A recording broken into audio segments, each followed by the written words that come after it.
কুড়িগ্রাম সীমান্তে ধাওয়া খেয়ে অস্ত্রগুলি ফেলে ভারতে পালালো পাচারকারীরা।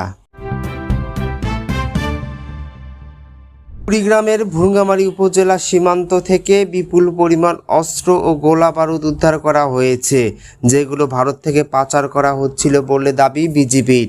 তবে এই ঘটনায় কাউকে আটক করা হয়নি।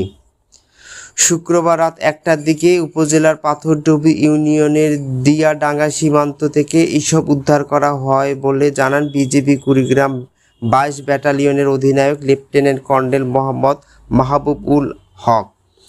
বিজিবি জানায়, গোপন খবর পেয়ে রাত 1টার দিকে দিয়াডাঙ্গা বিওপির আওতাধীন 985/3 এস পিলারের কাছে লেফটেন্যান্ট কর্নেল মাহবুব উল হকের নেতৃত্বে 19 সদস্যের একটি টহল দল অভিযান চালায়। এই সময় ভারত থেকে কয়েক ব্যক্তিকে অবৈধভাবে বাংলাদেশে ঢুকতে দেখা যায়।